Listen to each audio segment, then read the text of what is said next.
بسم اللہ الرحمن الرحیم. شروع کرتا ہوں اللہ کے نام سے جو بے انتہا مہربان نہایت رحم کرنے والے ہیں. هل أتاك حديث الغاشية وجوه يومئذ خاشعة عاملة ناصبة تصلى نارا حامية تسقى من عين آنية ليس لهم طعام إلا من ضريع لا يسمن ولا يغني من جوع. کیا تمہیں بھی چھپا لینے والی قیامت کی خبر پہنچی ہے؟ اس دن بہت سے چہرے ذلیل اور مصیبت کے مارے خستہ حال ہوں گے. وہ دہکتی ہوئی آگ میں جائیں گے اور نہایت گرم چشمے کا پانی ان کو پلایا جائے گا. ان کے لیے سوائے کانٹے دار درختوں کے اور کچھ کھانا نہ ہوگا جو نہ بدن بڑھائے گا نہ بھوک مٹائے گا. سامعین بن آیتوں کی تفسیر سماعت کیجیے. تعارف صورت. یہ حدیث پہلے گزر چکی ہے کہ رسول اللہ صلی اللہ علیہ وسلم سبح اسم ربک الاعلی اور هل اتاک حدیث الغاشیہ کو نماز عیدین اور جمعہ میں پڑھتے تھے.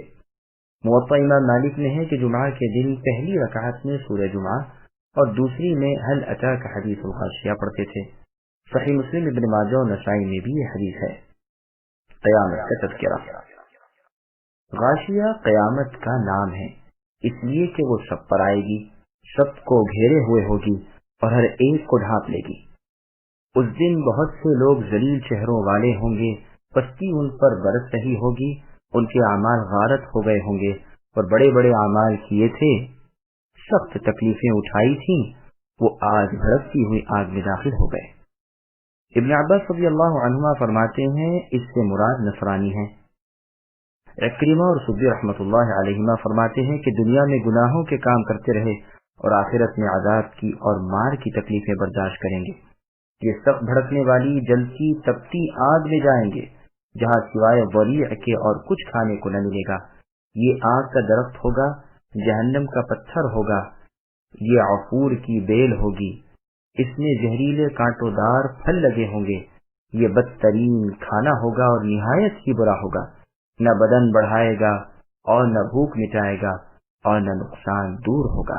وجوه يومئذ ناعمة لسعيها راضية في جنة عالية لا تسمع فيها لاغية فيها عين جارية فيها سرر مرفوعة وأكواب موضوعة ونمارق مصفوفة وزرابي مبثوثة. بہت سے چہرے اس دن تر و تازہ اور آسودہ حال ہوں گے، اپنے اعمال سے خوش ہوں گے، بلند و بالا جنتوں میں ہوں گے جہاں کوئی بیہودہ بات کان میں نہ پڑے گی، جہاں چشمے جاری ہوں گے اور اونچے اونچے تخت ہوں گے اور آب خورے رکھے ہوئے ہوں گے اور ایک قطار میں لگے ہوئے تکیے ہوں گے اور مخملی مسندیں پھیلی پڑی ہوں گی. سامعین، اب ان آیتوں کی تفسیر سماعت کیجیے. نیکیوں پر انعامات. پچھلی آیتوں میں چونکہ بدکاروں کا بیان اور ان کے عذابوں کا ذکر ہوا تھا تو یہاں نیک کاروں کا اور ان کے ثوابوں کا بیان ہو رہا ہے. تو فرمایا کہ اس دن بہت سے چہرے ایسے بھی ہوں گے جن پر خوشی کے اور آسودگی کے آثار ظاہر ہوں گے. یہ اپنے اعمال سے خوش ہوں گے، جنتوں کے بلند بالا خانوں میں ہوں گے جس میں کوئی لغو بات کان میں نہ پڑے گی. جیسے اور جگہ فرمایا لا يسمعون فيها لغوا الا سلاما، اس میں سوائے سلامتی اور سلام کے کوئی بری بات نہ سنیں گے. اور فرمایا لا لغو فيها ولا تأثیم، نہ اس میں بےہودگی ہے نہ گناہ کی باتیں. اور فرمایا ہے لا يسمعون فيها لغوا ولا تأثیما الا قیلا سلاما سلاما، نہ اس میں فضول گوئی سنیں گے نہ بد باتیں سوائے سلام ہی سلام کے اور کچھ نہ ہوگا. اس میں بہتی ہوئی نہریں ہوں گی. یہاں نکیرہ اس بات کے سیاق میں ہے ایک ہی نہر مراد نہیں بلکہ جن سے نہر مراد ہے، یعنی نہریں بہتی ہوں گی. رسول اللہ صلی اللہ علیہ وسلم فرماتے ہیں جنت کی نہریں مشک کے پہاڑوں اور مشک کے ٹیلوں سے نکلتی ہیں. اس میں اونچے اونچے بلند و بالا تخت ہیں جن پر بہترین فرش ہیں اور ان کے پاس حوریں بیٹھی ہوئی ہیں. گو یہ تخت بہت اونچے اور ضخامت والے ہیں، لیکن جب ہی اللہ تعالیٰ کے دوست ان پر بیٹھنا چاہیں گے تو وہ جھک جائیں گے شراب کے بھرپور جام ادھر ادھر قرینے سے چنے ہوئے ہیں، جو چاہے جس قسم کا چاہے جس مقدار میں چاہے لے لے اور پی لے، اور تکیے ہیں ایک قطار میں لگے ہوئے، اور ادھر ادھر بہترین بسترے اور فرش باقاعدہ بچھے ہوئے ہیں۔ افلا ينظرون الى الابل كيف خلقت وإلى السماء كيف رفعت وإلى الجبال كيف نصبت وإلى الأرض كيف سطحت فذكر إنما أنت مذكر لست عليهم بمسيطر إلا من تولى وكفر فيعذبه الله العذاب الأكبر إن إلينا إيابهم ثم إن علينا حسابهم۔ کیا یہ اونٹوں کو نہیں دیکھتے کہ وہ کس طرح پیدا کیے گئے ہیں، اور آسمان کو کہ کس طرح اونچا کیا گیا ہے، اور پہاڑوں کی طرف کہ کس طرح گاڑ دیے گئے ہیں، اور زمین کی طرف کہ کس طرح بچھائی گئی ہے؟ بس تم تو نصیحت کر دیا کرو، کیونکہ تم صرف نصیحت کرنے والے ہو، تم کچھ ان پر داروغہ نہیں ہو۔ ہاں جو شخص روگردانی کرے اور کفر کرے اسے اللہ تعالیٰ بہت بڑا عذاب دیں گے۔ بے شک ہماری طرف ان کا لوٹنا ہے، پھر بے شک ہمارے ذمے ہیں ان سے حساب لینا۔ سامعین، ان آیتوں کی تفسیر سماعت کیجیے۔ کیا منکرین اللہ تعالیٰ کی نشانیوں کو نہیں دیکھتے؟ اللہ تعالیٰ اپنے بندوں کو حکم دیتے ہیں کہ وہ ان کی مخلوقات پر تدبر کے ساتھ نظریں ڈالیں اور دیکھیں کہ اللہ کی بے انتہا قدرت ان میں سے ہر چیز سے اس طرح ظاہر ہوتی ہے۔ اللہ کی پاک ذات پر ہر چیز کس طرح دلالت کر رہی ہے۔ اونٹ کو ہی دیکھو کہ کس عجیب و غریب ترکیب اور حیت کا ہے، کتنا مضبوط اور قوی ہے، اور باوجود اس کے کس طرح نرمی اور آسانی سے بوجھ لاد لیتا ہے، اور ایک بچے کے ساتھ بھی کس طرح اطاعت گزار بن کر چلتا ہے۔ اس کا گوشت بھی تمہارے کھانے میں آتا ہے، اس کے بال بھی تمہارے کام آتے ہیں، اس کا دودھ تم پیتے ہو اور طرح طرح کے فائدے اٹھاتے ہو۔ سب سے پہلے اسے اس لیے بیان کیا گیا کہ عموماً عرب کے ملک میں اور عربوں کے پاس یہی جانور تھا۔ اس جانور کی طرف خاص طور پر توجہ اس لیے ڈالی گئی ہے کہ اس کے کھانے پینے کا، چلنے کا، بیٹھنے کا، رفع حاجت کا اور تناسل کا طریقہ سب جانوروں سے جدا گانا ہے۔ اگر ایک دفعہ کھا پی لیتا ہے تو ہفتوں کافی رہتا ہے، بیٹھتا عجیب طرح ہے۔ شعیب قاضی رحمہ اللہ فرمایا کرتے تھے کہ آؤ چلو چل کر دیکھیں کہ اونٹ کی پیدائش کس طرح ہے اور آسمان کی بلندی زمین سے کس طرح ہے، وغیرہ۔ ایک اور جگہ ارشاد فرمایا اولم ينظروا الى السماء فوقهم الى آخر الآیہ، کیا ان لوگوں نے اپنے اوپر آسمان کو نہیں دیکھا کہ ہم نے اسے کس طرح بنایا، کیسے مزین کیا اور ایک سوراخ نہیں چھوڑا۔ پھر پہاڑوں کو دیکھو کہ کیسے گاڑ دیے گئے تاکہ زمین ہل نہ سکے اور پہاڑ بھی اپنی جگہ نہ چھوڑ سکیں۔ پھر اس میں جو بھلائی اور نفع کی چیزیں پیدا کی ہیں ان پر بھی نظر ڈالو۔ زمین کو دیکھو کہ کس طرح پھیلا کر بچھا دی گئی ہے۔ غرض یہاں ان چیزوں کا ذکر کیا جو قرآن کے مخاطب عربوں کے ہر وقت پیش نظر رہا کرتی ہیں۔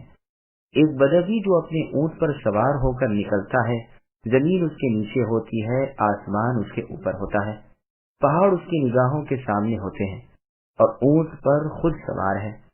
ان باتوں سے خالق کی قدرت کاملہ اور صنعت ظاہرہ بالکل ہوئیدہ ہے اور صاف ظاہر ہے کہ خالق، صانع، رب، عظمت عزت والے مالک اور متصرف معبود برحق اور اللہ حقیقی صرف وہی ہے۔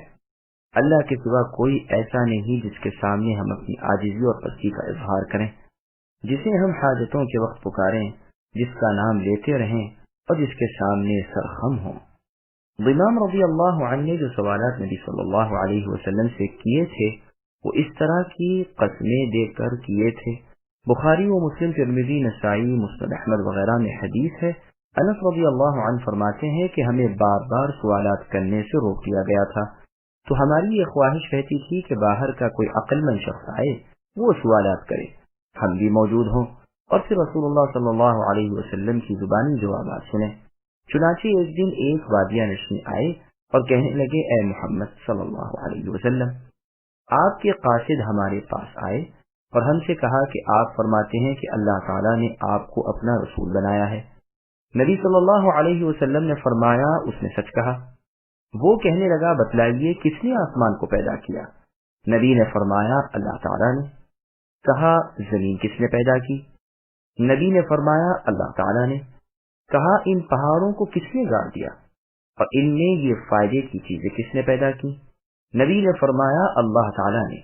کہا بس آپ کو قسم ہے اس اللہ کی کہ جس نے آسمان و زمین پیدا کیے اور ان پہاڑوں کو گاڑ دیا، اللہ تعالیٰ ہی نے آپ کو اپنا رسول بنا کر بھیجا ہے؟ آپ نے فرمایا ہاں۔ کہا آپ کے قاصد نے یہ بھی کہا کہ ہم پر رات دن میں 5 نمازیں فرض ہیں؟ فرمایا اس نے سچ کہا۔ کہا اس اللہ تعالیٰ کی آپ کو قسم ہے جس نے آپ کو بھیجا ہے کہ کیا یہ اللہ کا حکم ہے؟ نبی نے فرمایا ہاں۔ کہا آپ کے قاصد نے یہ بھی کہا کہ ہمارے مالوں میں ہم پر زکوٰۃ فرض ہے؟ فرمایا سچ ہے۔ کہا آپ کو اپنے بھیجنے والے اللہ کی قسم، کیا اللہ نے آپ کو یہ حکم دیا ہے؟ فرمایا ہاں۔ کہا اور آپ کے قاصد نے ہم میں سے طاقت رکھنے والے لوگوں کو حج کا حکم بھی دیا ہے؟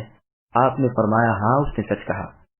وہ یہ سن کر یہ کہتا ہوا چل دیا کہ اس اللہ لا شریک کی قسم جس نے آپ کو حق کے ساتھ بھیجا ہے، نہ میں ان پر کچھ زیادتی کروں نہ ان میں کوئی کمی کروں۔ نبی صلی اللہ علیہ وسلم نے فرمایا اگر اس نے سچ کہا تو یہ جنت میں داخل ہوگا۔ بعض روایات میں ہے کہ اس نے کہا میں ضمام بن ثعلبہ ہوں، بنو سعد بن بکر کا بھائی۔ پھر اللہ فرماتے ہیں کہ اے نبی تم تو اللہ کی رسالت کی تبلیغ کیا کرو، تم پر صرف بلاغ ہے یعنی پہنچا دینا، حساب ہمارے ذمہ ہے۔ نبی صلی اللہ علیہ وسلم ان پر مسلط نہیں ہیں، جبر کرنے والے نہیں ہیں، ان کے دلوں میں آپ ایمان پیدا نہیں کر سکتے، آپ انہیں ایمان لانے پر مجبور نہیں کر سکتے۔ رسول اللہ صلی اللہ علیہ وسلم فرماتے ہیں مجھے حکم کیا گیا ہے کہ میں لوگوں سے لڑوں یہاں تک کہ وہ لا الہ الا اللہ کہیں۔ جب وہ اسے کہہ لیں تو انہوں نے اپنے جان و مال مجھ سے بچا لیے مگر حق اسلام کے ساتھ، اور ان کا حساب اللہ تعالیٰ کے ذمے ہے۔ پھر آپ نے اسی آیت کی تلاوت کی۔ یہ حدیث مسلم، ترمذی، مسند وغیرہ میں ہے۔